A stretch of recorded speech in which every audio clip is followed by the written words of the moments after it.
to see you. Welcome back to the area. You notice there's a large falls out there? Don't worry. For those of you that aren't from the area, we do turn them off every night. No, but it does freeze every once in a while. It's actually a really nice view though down at the bottom in the winter. I mean, obviously you've seen it down there. For those of you that don't know, I grew up in Chickawaga, which is Chicken Vegas. But I think, as much as fun as it's been this past week and meeting a lot of you and coming over and saying hi,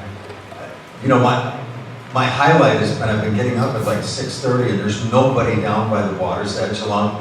And I've just been walking. I did it this morning for like an hour and 20 minutes. And as many times, when you grow up and you see the falls, it never gets old. Yeah. It's not like you walked up one time and you're like, oh yeah, it looks smaller today.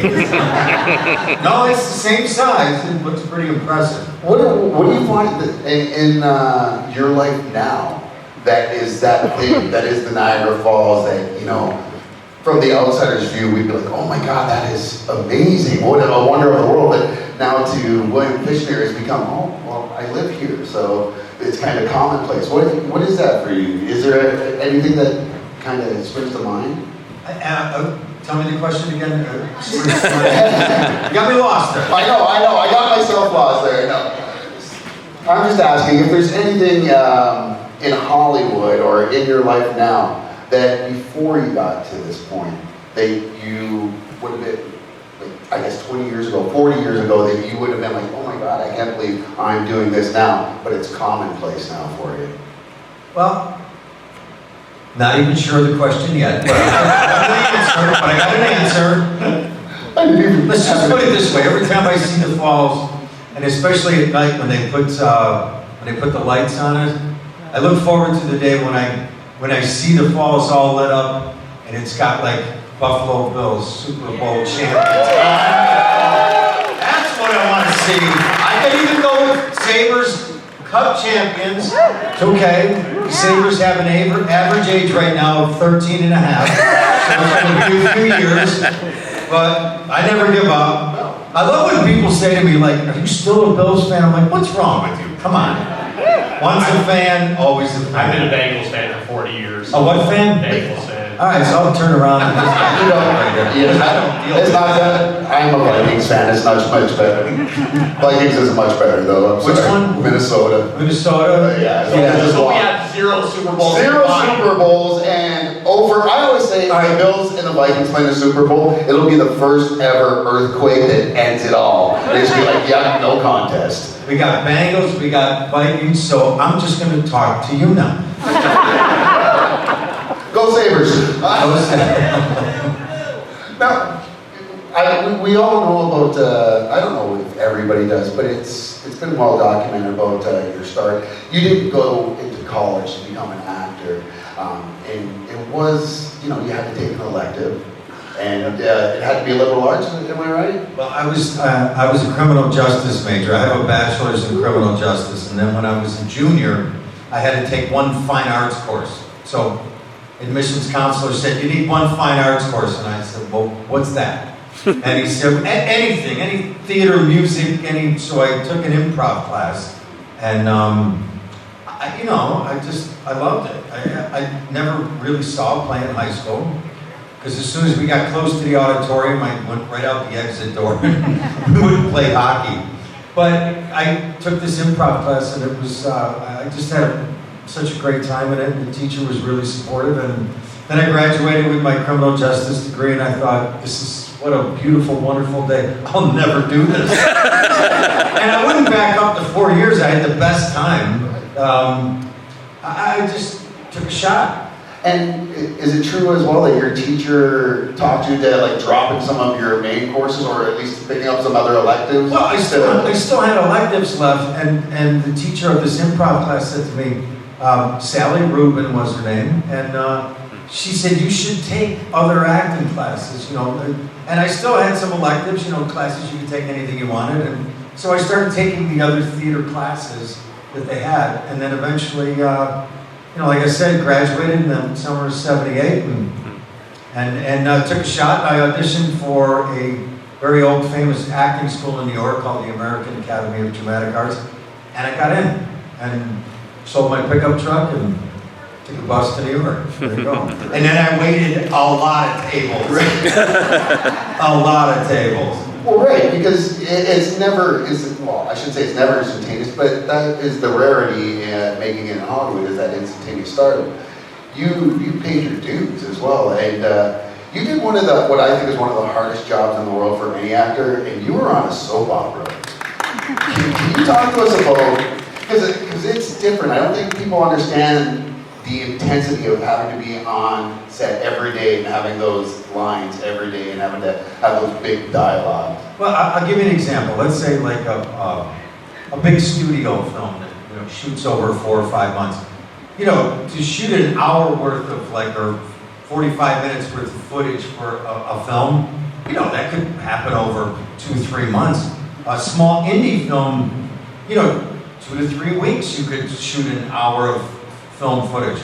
A soap opera you shoot, or a 1 hour drama on television, like Prison Break. It'd take you about 8-9 days to shoot one show. A soap opera, you shoot one show in 1 day. That's all they had.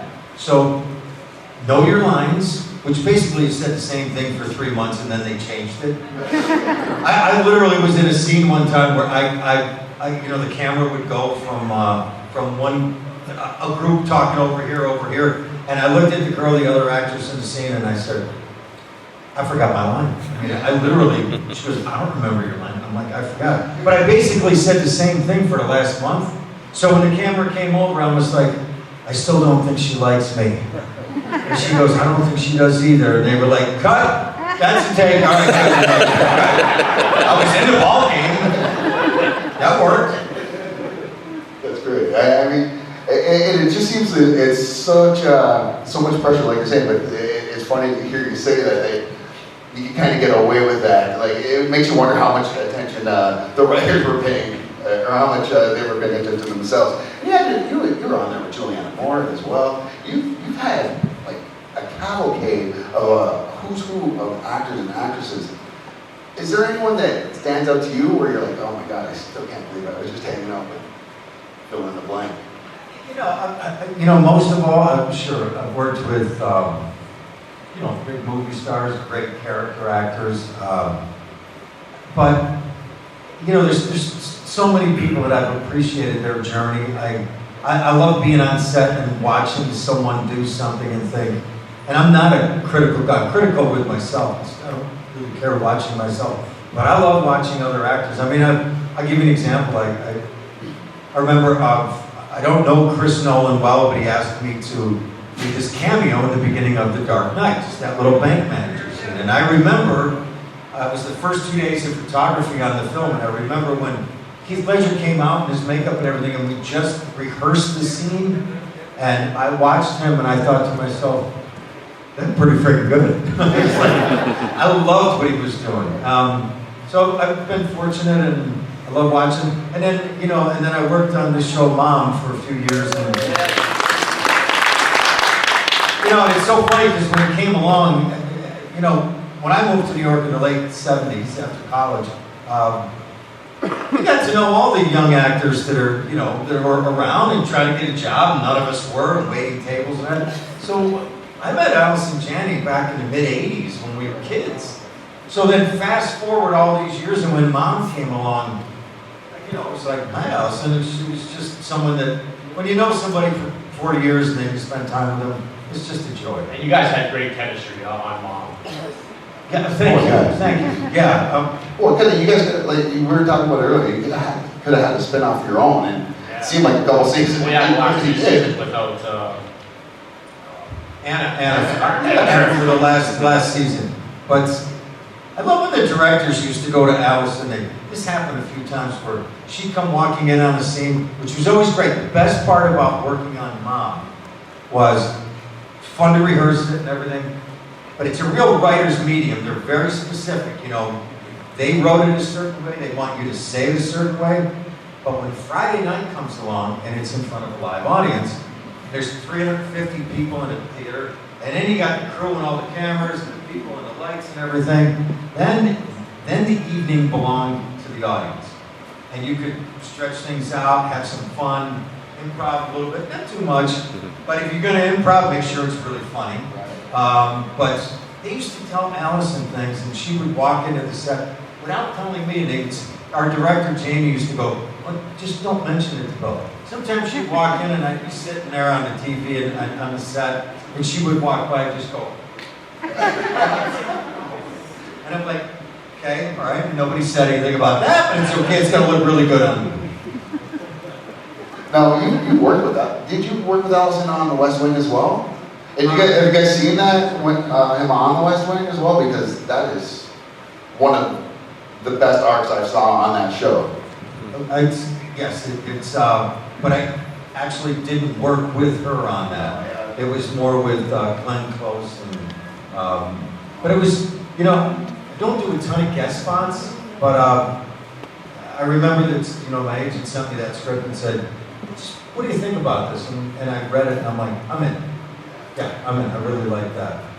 And I've seen you on other interviews talk about how important that script reading process is for you, and how detrimental that is to whether you're actually going to take a role on or not.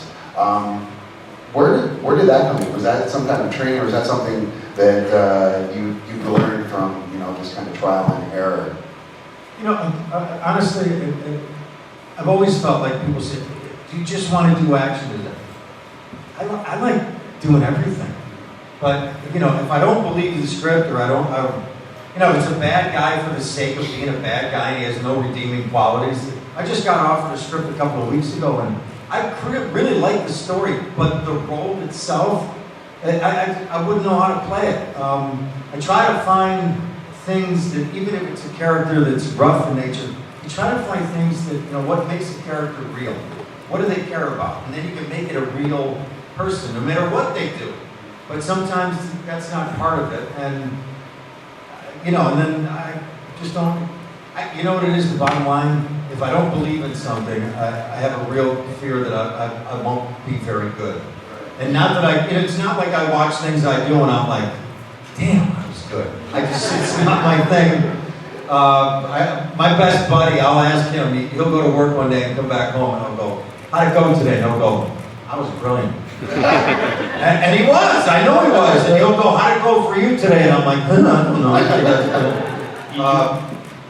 Sorry. No, I was just saying, I'm just always trying to find the good thing. Right. You mentioned obviously being a Bills fan, being a Sabres fan, and obviously the opportunity to come home and film something is always something that the actor jumps at. Were you a boxing fan before you committed to Cutman? No, I just I shot a film. Which you just recently wrapped. So. Yeah, I shot a film 7 years ago, and in Buffalo, and in Cortland, New York, and you can only imagine what a career highlight it was to bring something back home. It was just the best. Yeah, I did it with Kim Coates. You know who Kim Coates is? I met Kim Coates 2001 in Morocco. I met my best friend when I was 44 years old, and had rooms next to each other in the Rabat Hilton, which is really stretching the Hilton name. And the night I met Kim, we just sat there and started talking, and he was a hockey fan, and he said to me, literally, the first day I met him, he went, go Sabres, and I'm like, I like this guy. And then that night, I think we, had like several bottles of red wine, and he was trying to convince me that Buffalo was actually part of Canada. I'm not that drunk.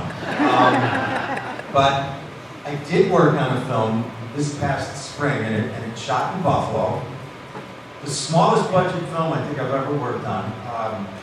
The least amount of days. They believe they had a schedule that we're going to shoot a whole feature film in 17 days. And I have to tell you,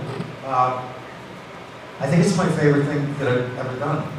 Even out of big films, small films. This is Cutman we're talking about? Yeah, this is Cutman. It's a film about an aging boxer and a wonderful relationship that he has with a small 10-year-old, and really, she kind of saves his life and he kind of saves her. And now, with tiny films like this, small budget films, they'll put the film together. The writer-director, his name is Michael Mailer, and he'll try to take it to a festival like Toronto or Sundance and festivals that have a market so we can try to sell the movie. And there's no guarantee he will, but the bottom line is he has to make a really good film. I hope he does. I think he will, because I think we shot something really special. But my personal highlight of anything I've done. And is that where your career is now? Like, are you just interested in passion projects and things that, or is that always been You know, the case? I'm not quite at the bucket list time of my life, but because that's what you're saying, buddy. That's what you're saying. You know what? I'm gonna talk to you. He is so nihilist. He's just here at the end. Can we cut his mic off, please? No, you know, in a way, a little bit. You know, I'm no spring chicken, but I do find myself being attracted to the things that have meaning. You know, I just want to do things that have meaning. You know, listen, I wake up every day and start the day by saying, honey, I want to apologize for everything I'm going to do wrong today. And then after that, I don't care what I do. Fair, that's fair. And I just want to preface this. This is not me kissing your ass either. I wasn't saying because you're older. I'm saying because you were such an established actor, and you are. Like, we were talking before you came out here. We were saying, like, we see you in everything. There's not a movie, and it was a little bit of hyperbole, but we're like, every TV show and every movie ever William Fichtner's been in. And then I said, unlike, you know, a lot of other those faces, you're like, hey, I know that guy. It's like, but with William Fichtner, he's in a multitude of just bangers, of like, I mean, Academy Award winners, or, you know, nominated, or just those top of the film list of all time. Like, you were that guy. And again, this isn't me, but that was just... No, keep going, buddy. Really? Thank you. But yeah, so that's where I was kind of going with that. And just, you know, with the passion, and it kind of goes back to the script, though, because I do, the one thing that I saw in one of your interviews that really did stick out for me when it came to about dissecting scripts was being able to tell whether that character was germane to the story, whether they would make the final edit. So I should tell, my second film that I ever did, I did a small film, independent film called The Underneath, and then I worked on this film called Virtuosity. If you saw it, okay, so that's the 8th person that's seen it. Okay. My 4 sisters saw it, my mother, so, and then one other person and you. That's one of my favorite movies. Thank you. Well, let me tell you something. I remember when the film came together, and I was in New York with my best buddy, and I went to the big Sony theaters on the Upper West Side, and I sat down with my buddy Max, and I said, hey, really cool scenes coming up.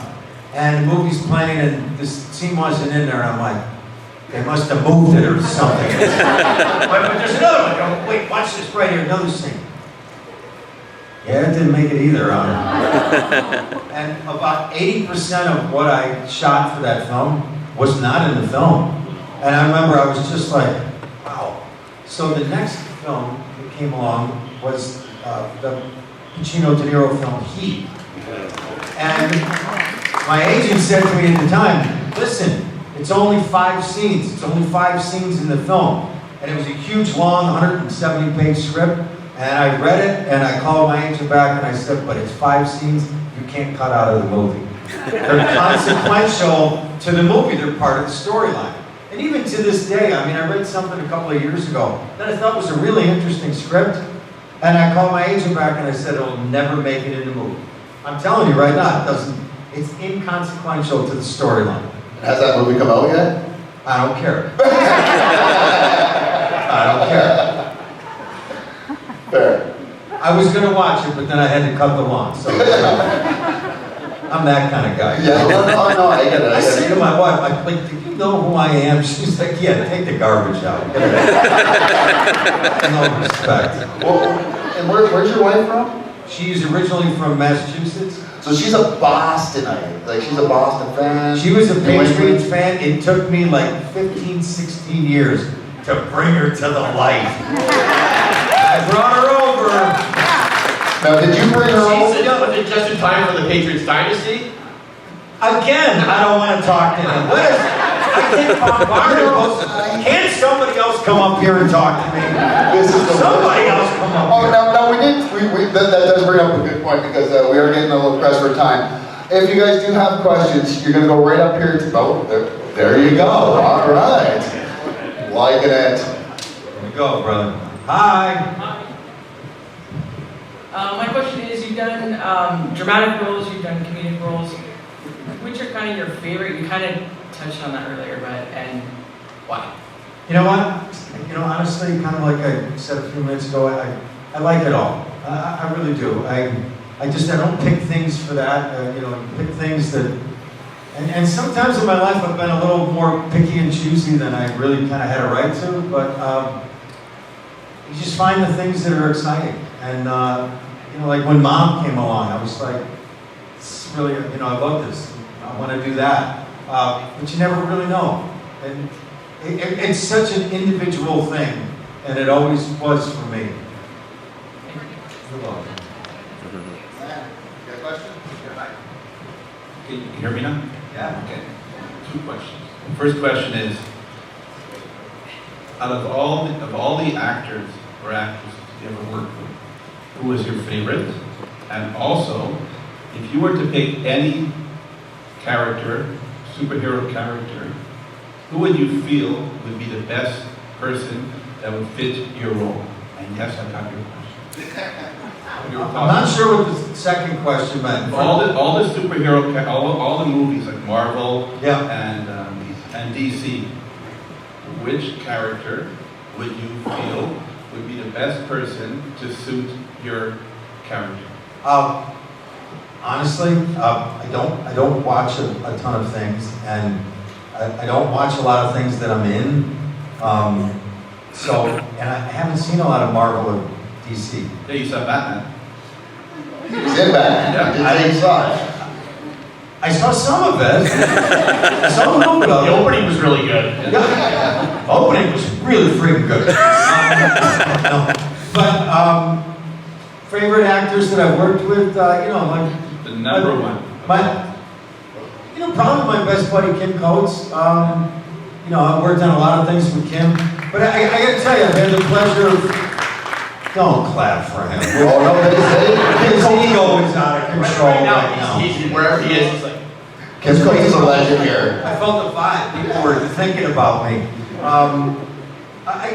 Boy, it's just tough. There's so many people that I've had the pleasure to work with, Jodie Foster, and just people that I never forgot. And I thought, my God, they're just so good, so good. There's so many. And the last thing I find after the movie Mom, after the TV show Mom, you're able to really walk well after a wheelchair. Well, thank you. I'm glad you noticed that. People ask me, you know, was it hard to do? And I'm like, no, I had to sit down and. But A thank lot of you. alcoholics. What's Thanks, your brother. Yeah, next question. Well, pleasure to meet you. My level of, respect for you just went up 10 levels because didn't realize you're from Cheektowaga, from West Seneca. So I went to West Seneca Central, Cheektowaga Central High School probably. No, Maryville. Maryville, okay. So West Seneca East, born and bred, Buffalo, New York. So go Bills. Even if you know you're a true Bills fan, when someone says go Bills, you have to say go Bills back. Because if you don't say go Bills back, then you're not a true Bills fan. Absolutely. So, I guess my question, I actually forgot my question, but I guess my question is to you, like, do you ever go back home and do you have some family back there? Do you go and visit? I do. I still have a lot of family. I have a lot of friends. I have a lot of friends in high school that have been really good about keeping in touch over the years. I have my 50th high school reunion this July, and at last I heard, I graduated at the height of the baby boom, which was 74, 75. That was like, my same high school that graduates 170 kids now, graduated in 74, 610. So apparently we have like 200 people that are coming to the 50th reunion. Now, 1/3 of a high school class 50 years ago, that's a pretty good number. But I'm coming home for that. My wife said to me, "You're not going, are you?" And I'm like, "You don't have to go, but I'm going. I will be back for that." He's going after that homecoming queen. Did you say homecoming queen? Nice. I was going to, and I'm like, oh wait, he's married. Crown. I'm going for homecoming queen. Go Bills. But I will be there. Go Bills. School.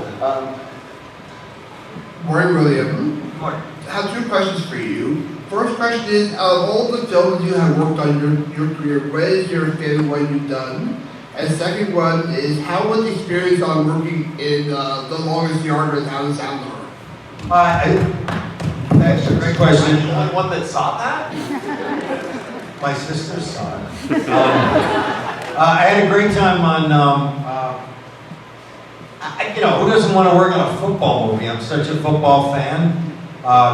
Threw an awful lot of passes. My shoulder hurt for about a year after, and I'm not even kidding.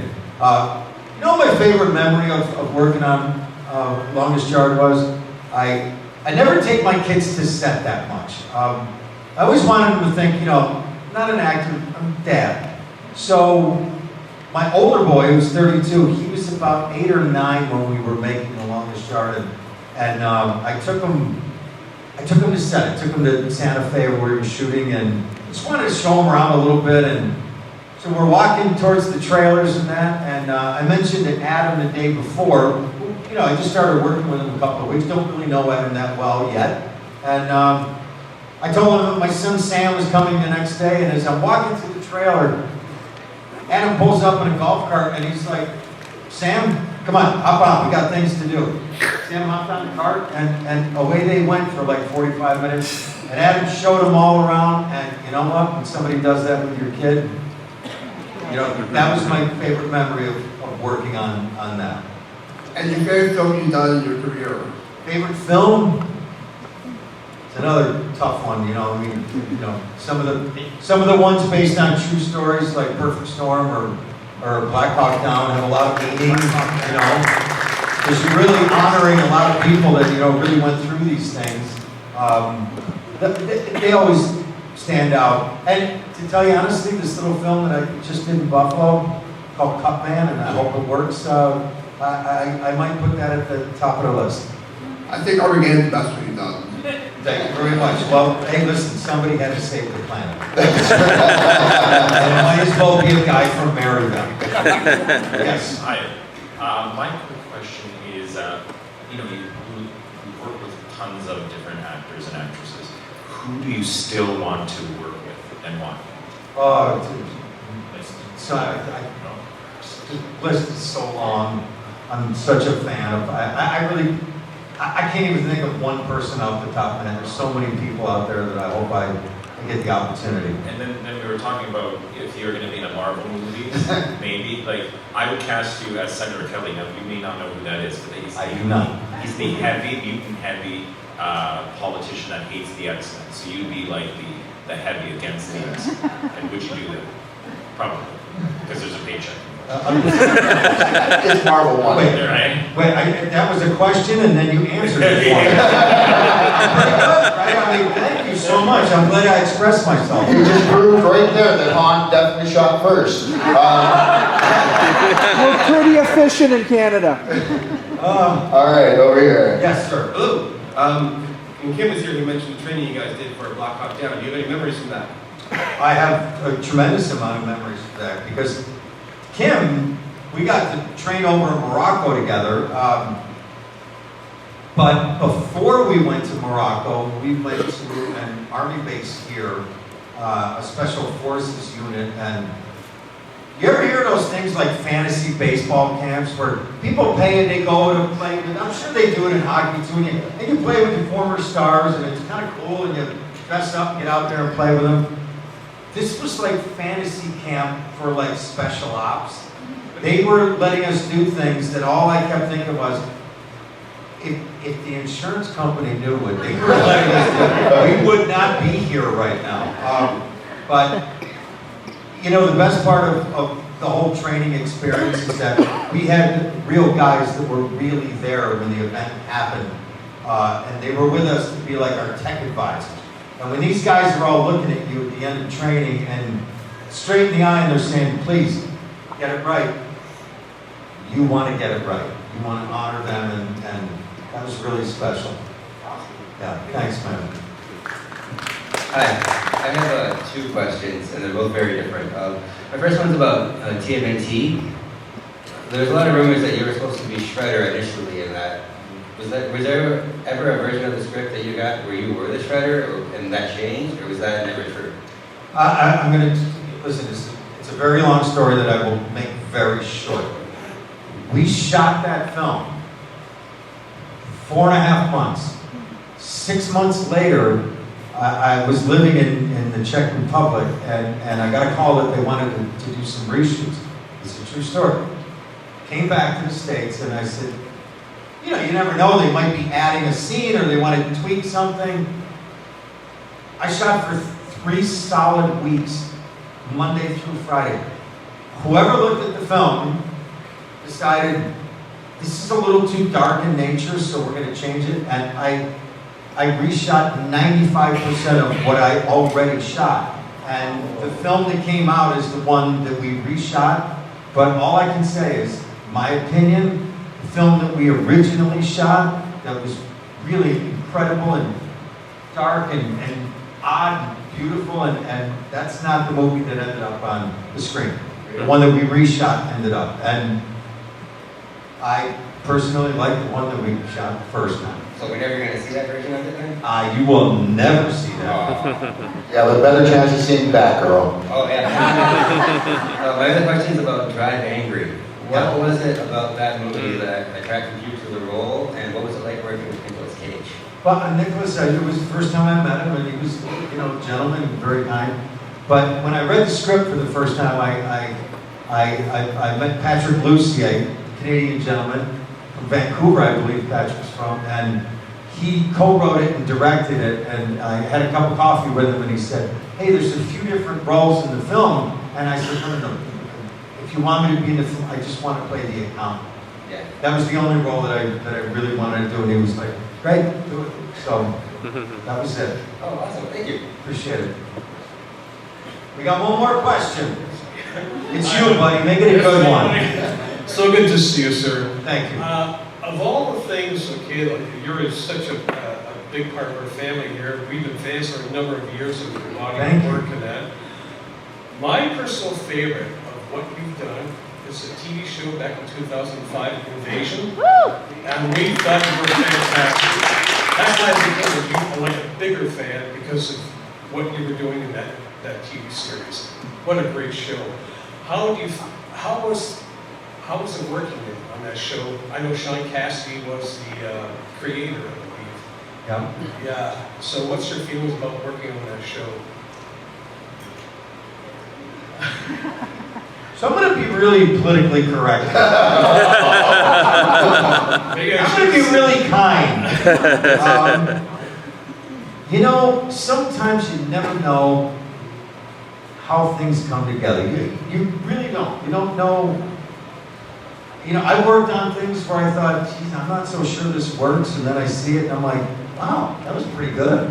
I worked on things where I was so excited about and didn't quite end up that way. But sometimes it's the experience of doing something, and the experience to me, as an actor, let me tell you something, I love the month or two before I shoot something, when I think about like who the character is and try to figure it out. I enjoy that as much as the actual shooting of the film or television.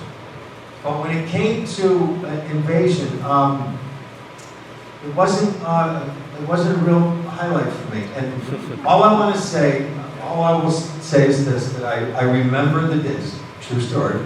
I remember the day I was driving in a car with my wife, and for some reason she picked me up somewhere. So she was driving, and my Bluetooth was in the car radio, and we finished the season of Invasion, and now we're waiting to see if it gets picked up again. And the phone rang, and I knew the number, and I knew it was from Invasion, and I'm driving on the road, and I'm like, okay, here we go, it's the moment of truth. I said, hello. Whoever was on the other line said, hey man, listen, sometimes all good things come to an end.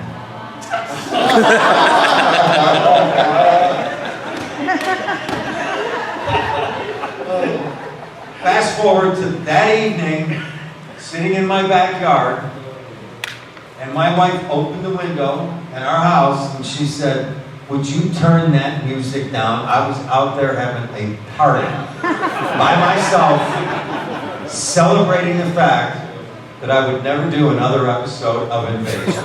So, I'm glad you all loved it. But you know, you never know what happens behind the scenes. And I'm going to tell you something. Out of 50-some films and half a dozen TV shows, I never quite had that experience before. Quite like that. And We have time for one last quick one. So. One more. Super quick. It's sort of along the same lines. I was just curious. I personally love The Neighbor, and Thank you. was just curious as to what made you decide to do that or be a part of it.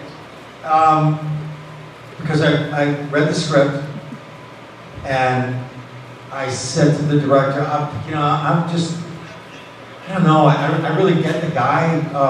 I found him, you know, when people say to me, oh yeah, I saw The Neighbor, you're such a creep in it, I'm like, well, to me, you missed the story. Exactly. It's a very sad story about a guy who gets lost. Yes. But when I met Aaron Harvey, who directed it, and I met him, we had a meeting in that, and then I called him like a week later, and I'm like, it's just not for me. And I said goodbye. And then he called me back like 2 months later, and he said, I haven't made the film yet. Would you please reread it again? And I did. And I had a little bit of a different feeling. And I'm glad he called me back. And then I said, am too. It was very good. and then I said, you know what? Yeah, let's do it. And we did. And I liked that guy. I liked that journey that he took. I thought it was sad. Yes, no, for sure. Thank you. Yes, thank you. Thank you. Well, I will say one thing. You like that guy. We like this guy right here. William Fichtner. I mean, what a great panel this was. I mean, open up the microphone. Thank you so much. Local.